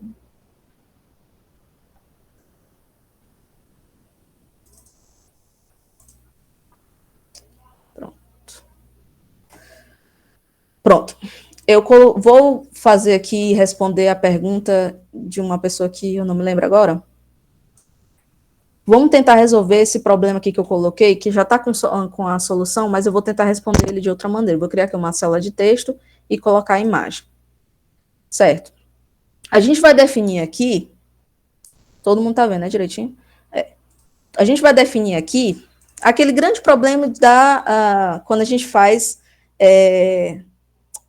Como é que se chama isso? Quando você quebra o vetor em duas outras variáveis, né? Eu esqueci completamente agora o nome. Mas, enfim. Deixa eu ver aqui. A decomposição, perfeito. Decomposição. From NumPy import é a mesma coisa que from... Não é a mesma coisa. Porque o que acontece? O from NumPy import, o asteriscozinho, importa tudo que ele tem. Tudo. Então, quando você chama, por exemplo, esse cos aqui, ó, tu nem precisa colocar NumPy cos aqui, ó. Nem precisa, porque esse cos já está aqui dentro desse asteriscozinho, já está tudo. Quando você chama o import NumPy as NP, eu preciso chamar aqui um NP, por exemplo, NP cos. Aí sim eu posso chamar. Ele vai dar um erro porque não tem nada aqui dentro. Entendeu? É diferente. Esse aqui está importando tudo. Tudo a ponto de você não precisar colocar um alias, um apelidinho. Certo? Isso é ruim, porque, novamente, você pode querer definir uma função que se chama cos, ou uma função que se chama pi, como no caso que alguém tinha perguntado, se eu quiser chamar isso aqui, por exemplo. Entendeu? Vou apagar aqui para não dar nenhum erro, e vou apagar essa célula para não criar vício de ninguém. Pronto. Ó, galera, vamos fazer a Entendi, achei que eu teria que importar função por função, caso quisesse otimizar o poder. Não é bom. Sempre faça isso. Importe a biblioteca. Eu vou colocar algumas que são as famosas. Por exemplo, import NumPy as NP. Por exemplo, pandas, que alguém falou. Import pandas as NP. Só para aqueles que nunca viram. O NumPy a gente já viu, mas a gente vai ver bem mais sobre ele nas próximas aulas. O pandas é quando mexe com data frames, ou seja, com um conjunto de dados, e você mexe com isso. Import matplotlib,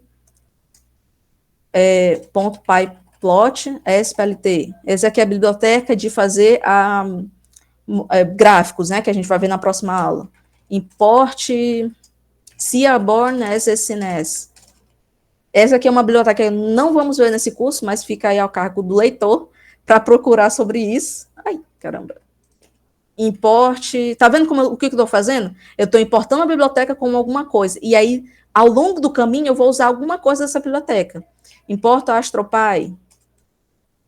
O que eu uso muito, .io. Ivo, pode falar, Ivo. Só uma dúvida, não vai entrar em conflito o NP do NumPy com o Pandas, não? Ah, vai sim, desculpa, é PD aqui, perfeito, ia entrar em conflito. Ele não ia dar erro, mas ele ia, tipo, aonde eu chamo, ele lê em ordem, né? Então, se ele lê em ordem, ele vai chamar o QNP de Pandas. Certo. Perfeito, obrigado por isso. Ponto, galera. Então, beleza. Como a gente não vai usar tudo isso, a gente vai usar só o NumPy aqui nesse caso, da decomposição. Então, vamos lá. Na pergunta, eu coloquei assim. Deixa eu copiar e colar aqui a pergunta. Nossa, toda vez quando eu vou para um para o outro, trava aqui o computador. Eu coloquei assim, ó. Para um θ que está em graus, certo? E uma velocidade tal, podemos calcular o valor de x e y. Eu vou colocar, no exercício está x, vx, né? Eu vou colocar y. Tá? Vamos calcular os dois aqui. Então, como é que a gente faria isso? Vou perguntar aos internautas. Vocês querem que a gente crie uma função ou crie manualmente uma por uma? Fica aí ao cargo dos internautas. Função. Vamos criar uma função, então. No exercício não é uma função, mas vamos criar uma função. Então, meu Deus, travando de novo. Pronto. Então, eu vou definir uma função. Vamos chamar essa de função de decomposição velocidade. Galera, eu acabei por não lembrar, mas quando eu terminar a função eu vou falar, tá bom? Decomposição velocidade. 2 pontos, pronto. Vamos colocar o que elas vão responder. A gente precisa aqui saber o ângulo dessa função, né? O ângulo dessa função. Só que esse ângulo dessa função eu tenho que definir aqui dentro, não? Então, o ângulo vai ser o ângulo que está aqui dentro. Perfeito.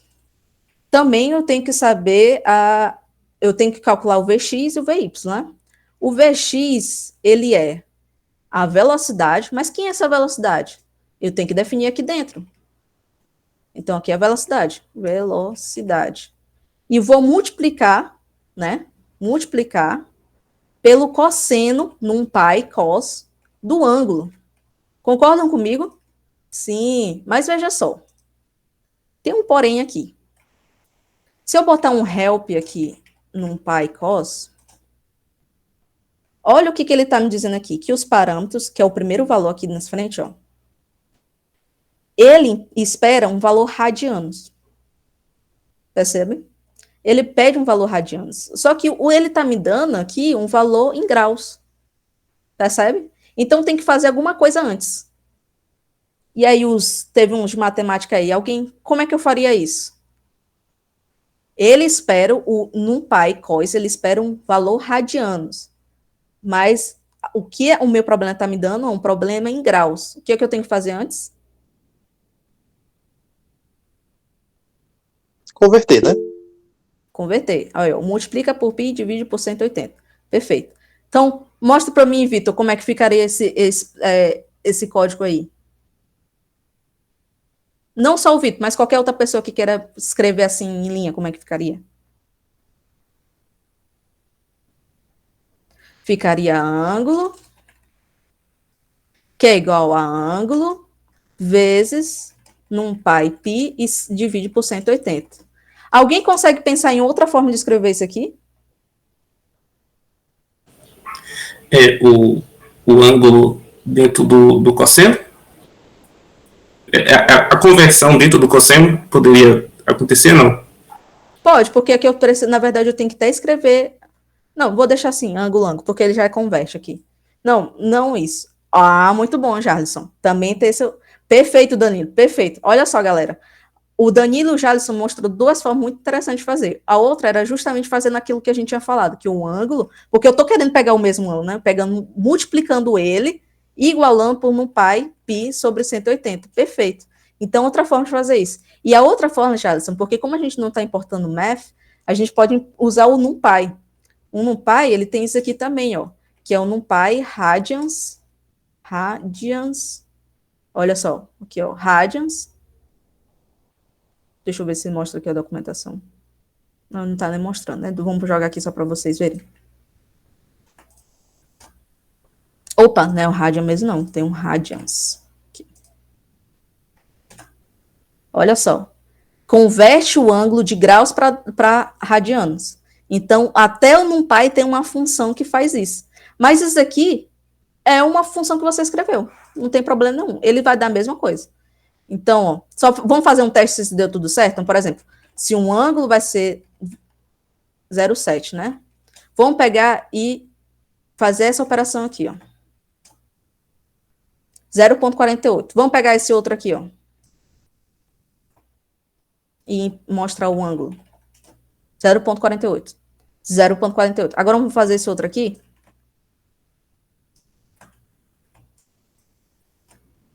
Zero 0,48. Então, as três maneiras diferentes nos possibilitam ter o mesmo resultado. Qual é que vocês gostaram de a gente usar aqui? Qual é que vocês querem que eu use aqui? O Radians. Pronto. Então, eu vou fazer... Usa o Radians. Deixa eu... Acho que converter direto mesmo. Não, todos eles estão convertendo, entendeu? Todos eles estão convertendo. Eu posso, inclusive, fazer isso aqui, ó. Vou apagar todo mundo. Deixar só a velocidade. E aqui dentro do NumPy cos eu vou botar NumPy Radians. Radians, ângulo. Confuso? Posso até botar aqui ângulo rad. Que vai receber esse cara aqui. E vou chamar esse ângulo rad aqui dentro. Todo mundo entendeu?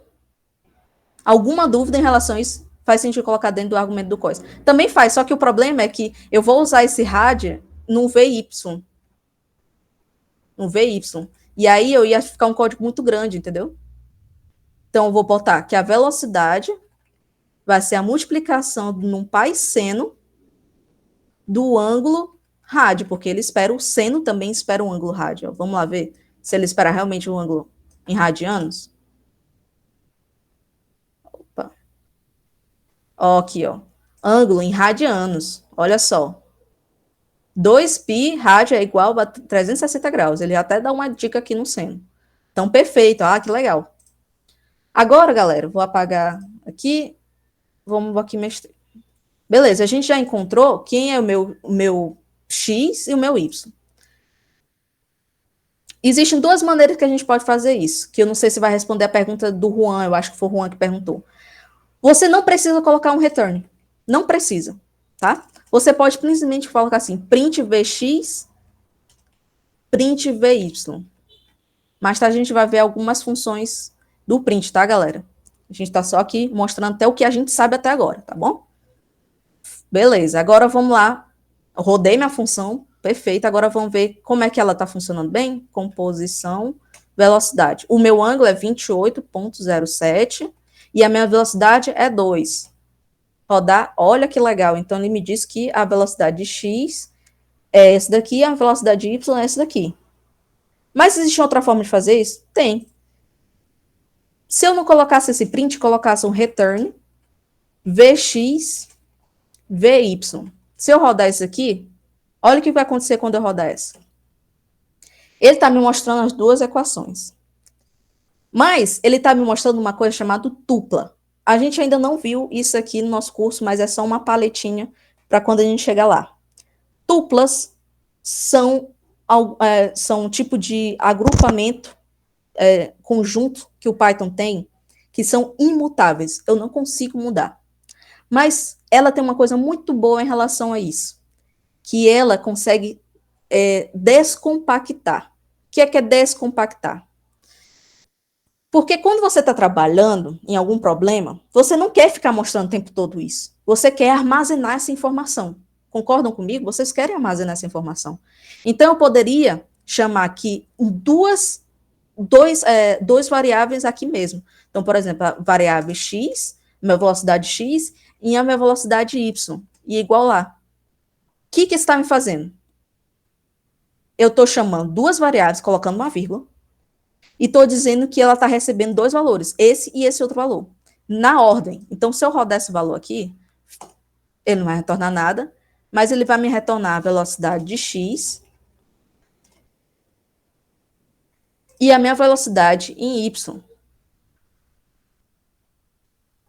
Legal, né? Porque eu consigo descompactar os valores que estão aqui dentro quando eu uso isso. Vocês entenderam ou ficou muito confuso? Mas se não entender, não tem problema também, porque a gente vai falar isso novamente em próximas aulas. Não sei exatamente quando, mas eu sei que eu coloquei essa informação em algum canto. Todo mundo entendeu ou ficou confuso?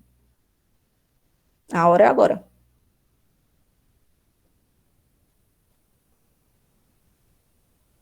Inclusive, essas variáveis podem ser diferentes das variáveis da função. E podem ser iguais às da função, porque lembre que eu defini um Vx aqui, tá vendo? Só que esse Vx é uma função, é uma variável local daquela função específica. Ela não é global. Essa Vx aqui é uma função, é uma variável global, ou seja, toda vez quando eu chamar Vx, ela vai estar lá. Mas essa daqui, ela só está rodando dentro da função, certo? Então, por isso que eu chamei de Vx do mesmo jeito aqui, que não aconteceu nada. Vamos ver, eu posso usar esses valores separadamente depois? Posso sim. Eu poderia, por exemplo, somar mais 10 aqui, ó. Mais 100, por exemplo. Não vai mudar nada, entendeu? Usando aqueles artifícios que a gente fez. Show. Beleza, galera? Todo mundo entendeu? E eu acredito que é isso, que são todas as... Aqui, com certeza, eu falei bastante coisas que estão muito além do material. Vocês fiquem... assim, vocês lêem o material, acompanhem as aulas, que vai ser engrandecedor. E aí eu coloquei também umas atividadezinhas, tá bom? Vou mostrar aqui para vocês as atividadezinhas. Esse aqui é da aula 1, por exemplo, como é que calcula a área do círculo com raio 5.2? Vocês podem usar aqui, e aí eu deixei já a resposta. E aí vocês criam uma célula de código executável e compara se o teu resultado bateu com o meu, tá? Lembrando que aquelas pessoas que já manjam muito de Python podem, por exemplo, fazer o que vocês quiserem, inclusive arredondar o valor. E aqui eu não arredondei porque eu pensei assim, eu estou respondendo do jeito como se eu estivesse lendo aquele material e respondendo, sabe? Usando só o que eu aprendi naquela aula. Lógico, poderia modificar de N maneiras aqui, tá? Energia cinética de um projeto. Pode falar, Felipe. Pronto, você citou na questão do arredondamento, agora eu me liguei do negócio aqui. Quando a gente usa lá o comando da divisão inteira, o resultado inteiro ele já sai arredondado? Não, ele não sai arredondado. Ele sai com uma certa quantidade de casas decimais. Inclusive... Ele só repete o que está antes da casa, não importa o que vem depois. Mas você pode arredondar. Tipo, por exemplo, aqui a gente viu que tinha um arredondamento aqui, ó. Vocês podem dar uma olhada. O round, ele arredonda cada número em um certo número decimal. Então, número, e aí você define quantas casas decimais. Around, o flow, o seal, enfim, tem vários aqui. Você clica para ver o que acontece. Vamos ver o que esse round faz aqui? Quando você clica, ele vai para a pasta do NumPy aqui, e ele dá um exemplo aqui embaixo, ó. Por exemplo, arredonda esse número aqui todo para ter 3 casas decimais no final, é isso? Então 3 valores. Estranho, né? Com precisão 3. Deixa eu ver o que... Esse 3 aqui é o quê? Número de casas decimais default 0. Estranho. Aqui parece 2, né? Estranho. Eu não uso muito round, eu uso o seal. Deixa eu ver se esse aqui... ele tá arredondando aqui, ó. Enfim, vocês podem ficar olhando a documentação e vendo o que cada uma faz, e se te atende ou não. Porque eu não consigo lembrar agora, mas tem um que arredonda quando o número for maior ou menor que 5, e outro que não faz isso. Não me lembro qual dos dois. Não sei se é o Flow que faz isso. Não me lembro se é o floor, mas enfim, não importa. Ó, esse aqui, por exemplo, já arredonda para o número. Ah, esse aqui, ó. O floor, ele arredonda, ó. 7 é maior que 5, aí ele arredonda para 2. Esse aqui também, mas esse não arredonda. É redonda? Arredonda. Ah, eu não sei. Não sei, confesso para vocês que eu não lembro agora qual deles. Mas, enfim, vocês podem ver. Acho que é o floor e o silver. Pois é. Só que no exemplo ele dá, ele... Enfim. Bom, vocês podem brincar com isso de arredondamento. Ele tem todas as aqui, vocês podem procurar todas as funções e tudo mais. Ou criar sua própria função de arredondamento, né? Mas aí fica... A gente precisaria de condições, né? Do if e else. Bom, vamos voltar aqui. Ai, caramba, deixa eu ver aqui. Pronto. Aí tem outras funções, outras exemplos, outras atividades. Para aqueles que não se lembram como é que calcula, por exemplo, a energia cinética, vocês podem procurar na internet como calcula a energia cinética. Aí você usa essa função, ou cria uma função. Aqui é como é que usar as raízes da fórmula quadrática, encontrar os dois valores, olha só. A gente aprendeu hoje por que aparece desse jeito, porque o return é um valor, vírgula, outro valor. E da aula 2 aqui, eu adicionei ontem um outro exercício, que eu achei legal. Ó, decomposição dos vetores, fazer a mesma coisa que a gente fez hoje, só que para um outro ângulo, encontrar x e y, vx e vy. O pH de uma substância, e um químico aí. Acho que era uma química, não me lembro. Mas, enfim, para calcular o pH de uma substância, e eu defino o logaritmo aparecendo. Como é que eu defino o logaritmo? Está aqui, ó. No NumPy tem um logaritmo. Ó, aqui, ó. Log na base 10, retorna o logaritmo na base 10 num valor inserido, né? E o movimento de um projétil aqui, e eu coloquei um desenho para vocês calcularem.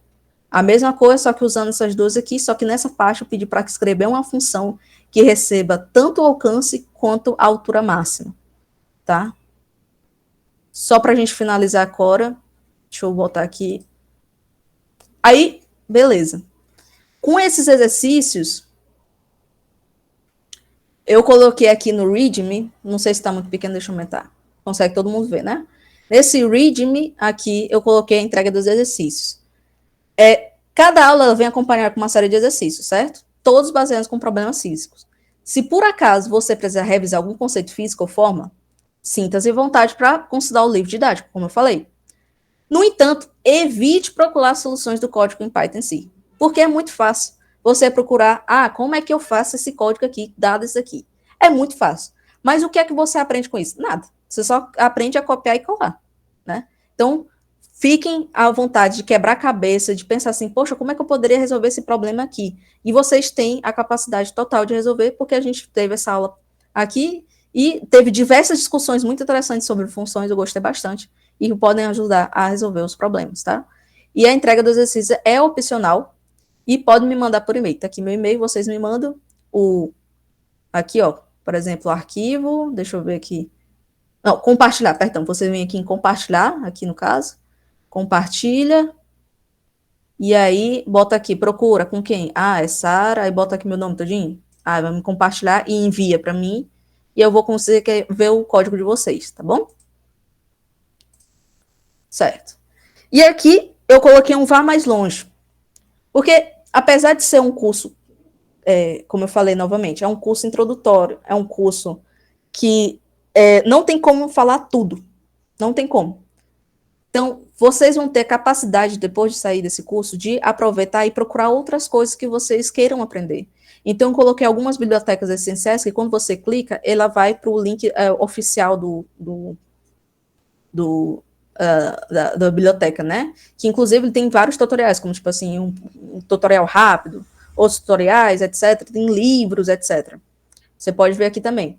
Tem um Pandas, que a gente vai ver no final do curso. Matplot, que a gente vai ver amanhã, no próximo sábado. O Seaborn, que a gente não vai trabalhar, mas também é uma biblioteca de figuras também, que geração de figuras, mas o Seaborn, ele gera essas figuras bem mais da parte estatística, né? Então, por exemplo, aqui a galeria, ele pode gerar vários desses gráficos aqui bem legais. Hoje em dia, eu nunca mais usei Seaborn, para falar a verdade, né? Porque o Seaborn, ele tem como base o Matplot. Então, Tudo que você quiser fazer, o Matplotlib consegue fazer, tá? Inclusive gráficos muito bonitos, bem sofisticados, tá? Eu vou mostrar para vocês, inclusive, como dá tempo, eu vou mostrar para vocês uma coisa bem legal do Matplotlib. Deixa eu só encontrar exatamente onde está. Rapidinho. Para a gente não ficar falando, o Matplotlib, os gráficos os gráficos do Python não precisam ser gráficos bonitos, tem que ser um gráfico muito engessado. Pois pronto, vou mostrar aqui para vocês uma forma que o Matplotlib pode fazer. Então, por exemplo, isso aqui eu não estou usando... eu estou usando Ciaban. Que momento estou usando, não sei. Mas, enfim, olha só.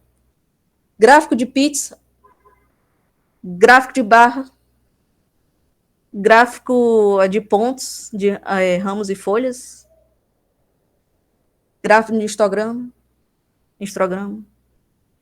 gráfico com uma célulazinha assim, com isso aqui também, um boxplot e um histograma com boxplot.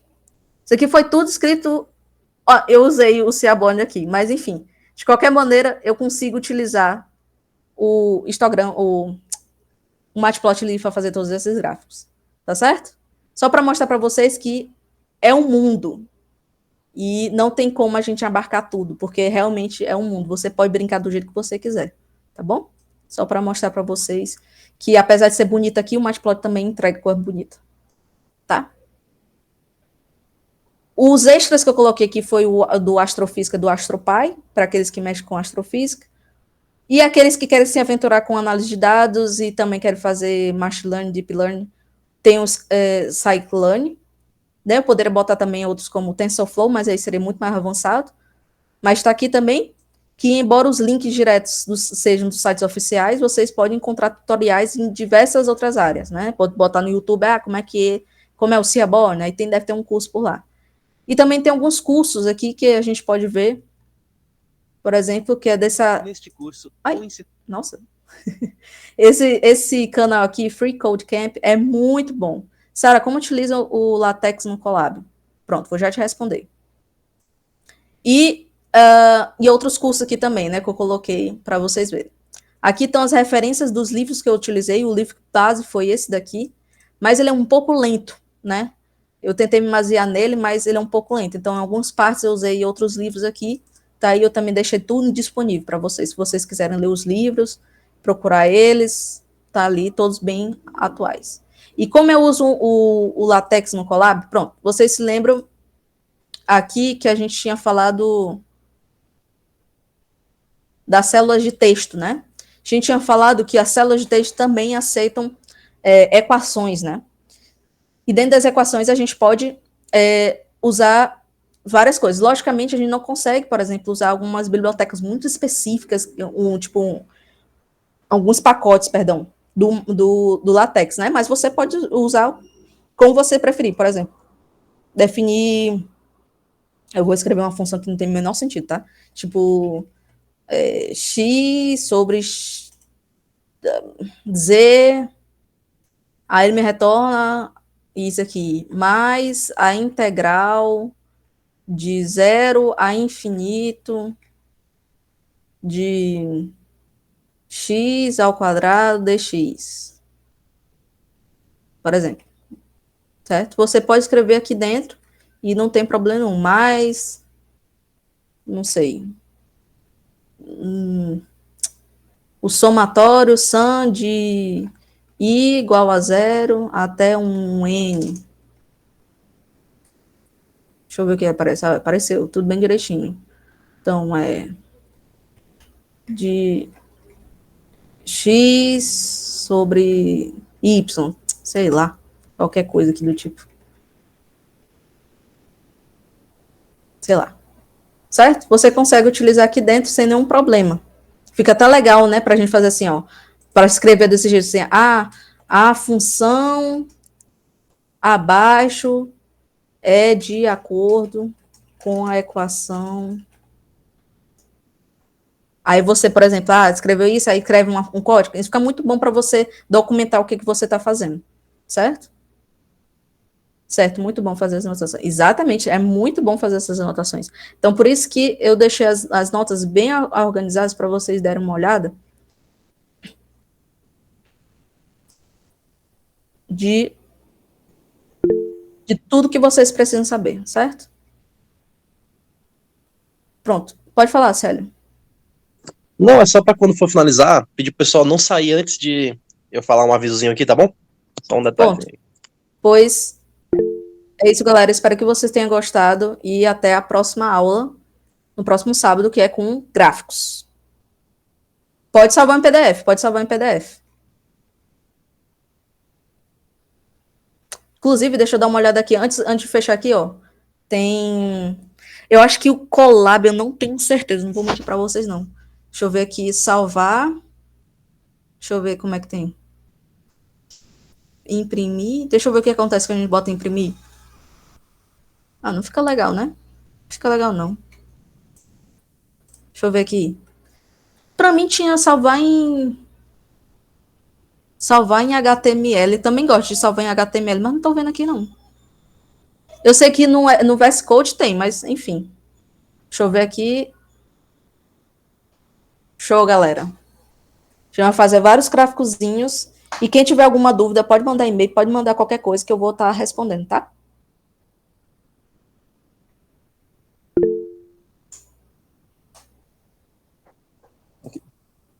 Ok, vou parar aqui de compartilhar, tá? Eu tô travada? Eu tô travada? Vocês estão me vendo se mexendo? Não, travada não.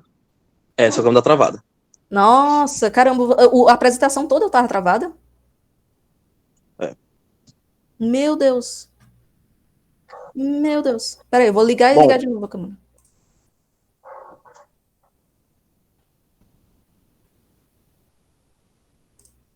E a câmera não voltou. Vocês conseguem me ouvir? Sim. Para ouvir.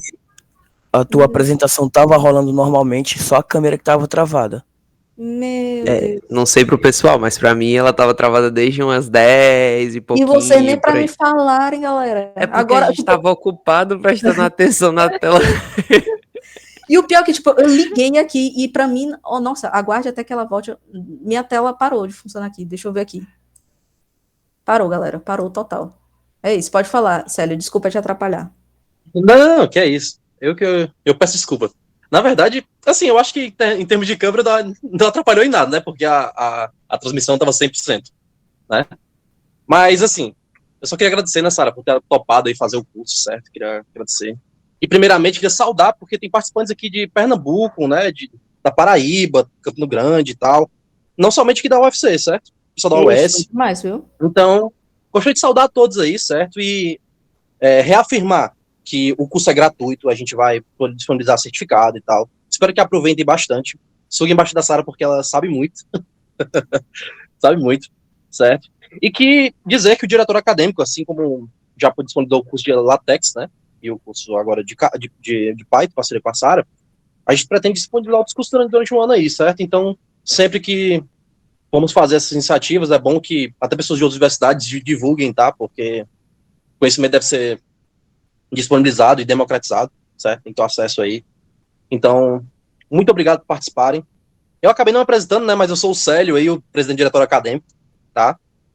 E dizer que o curso tem mais 3 aulas, né? Em tese, o que está programado, tá bom? E no final da 4ª aula, vai vir automaticamente para o e-mail de vocês o certificado, tá bom? E qualquer coisa burocrática, assim, que vocês queiram ter uma dúvida mais sobre quantas horas comentar, não sei o quê. Bom, a quantidade de horas, em tese, é para ser 8 horas, né? Que são 4 aulas de 2 horas, tá bom?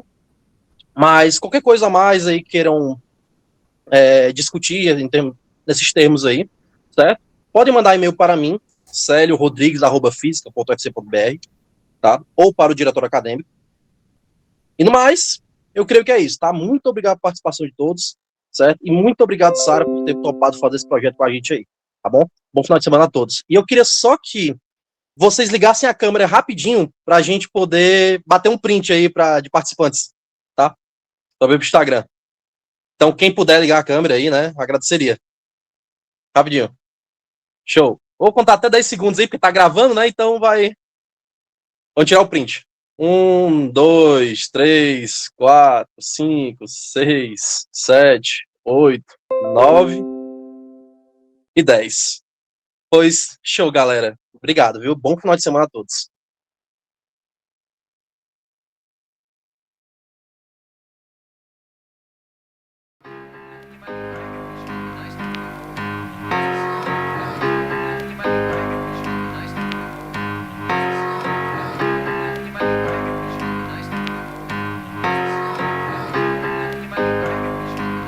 We've come a long, long